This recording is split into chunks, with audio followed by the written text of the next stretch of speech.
Arrest అయ్యి judicial రిమాండ్లో ఉన్న CI నాగరాజును SIT అధికారులు కస్టడీకి తీసుకోనున్నారు.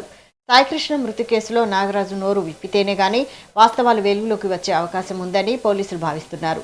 సాయికృష్ణ ఎలా మరణించాడు, శవాన్ని ఏం చేశారన్నది ఇంకా తేలలేదు. అరెస్ట్ అనంతరం సాగిన విచారణలో నోరు విప్పకుండా సహాయ నిరాకరణ చేస్తే దర్యాప్తు ముందుకు సాగే అవకాశం లేదు. ఈ నెల 9 నుంచి 16 వరకు ప్రశ్నించేందుకు హైకోర్టు అనుమతించింది. ఈ విచారణ ఆయన ఇటీవల వరకు పనిచేసిన కృష్ణలంక స్టేషన్లో సాగనుంది.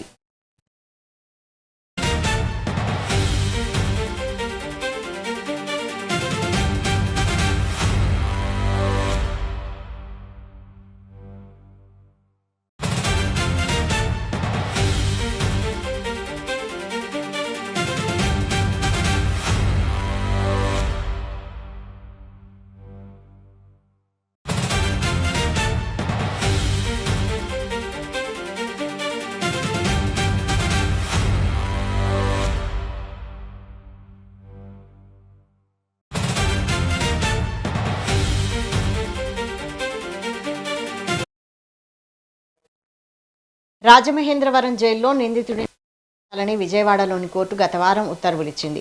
దీనిని సిట్ హైకోర్టులో సవాల్ చేసింది. దీంతో జైలు బదులు స్టేషన్లో ప్రశ్నించేందుకు హైకోర్టు తాజాగా ఆదేశాలిచ్చింది.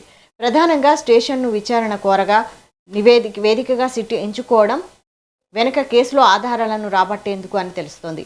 నాగరాజును కస్టడీకి తీసుకున్న అనంతరం సీను రీకన్స్ట్రక్షన్ చేయనున్నట్లు తెలిసింది.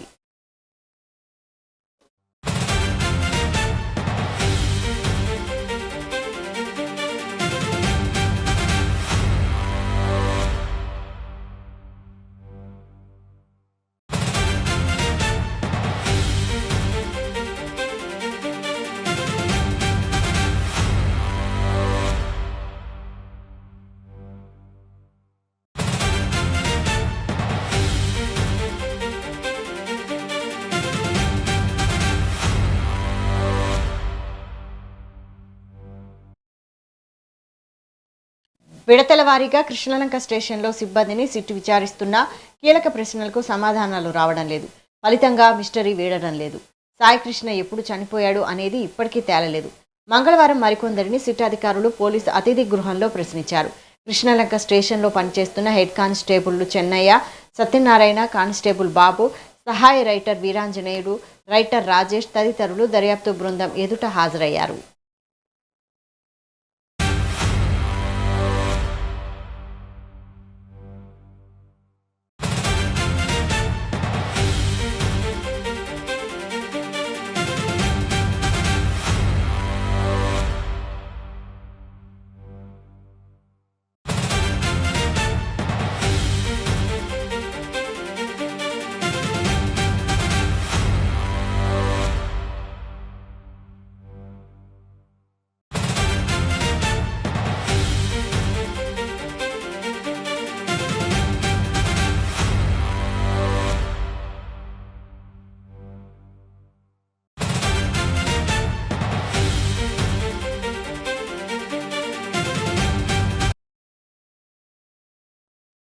వీరి నుంచి ప్రధానంగా మే 6 నుంచి 8 వరకు ఆ రోజుల్లో 3 షిఫ్టుల్లో డ్యూటీలో ఉన్న వారిని విచారిస్తున్నారు.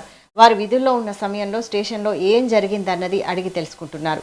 స్టేషన్కు వచ్చి సాయికృష్ణకు వైద్యం చేసిన ఆర్ఎంపీ స్టేట్మెంట్ ఆధారంగా పలువురిని మళ్లీ ప్రశ్నిస్తున్నారు. ఆర్ఎంపీని స్టేషన్కు ఎవరి ఆదేశాల మేరకు రప్పించారు అనే అంశాన్ని పరిశీలిస్తున్నారు.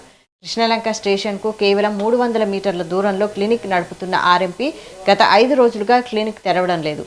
అజ్ఞాతంలోకి వెళ్ళినట్లు తెలిసింది.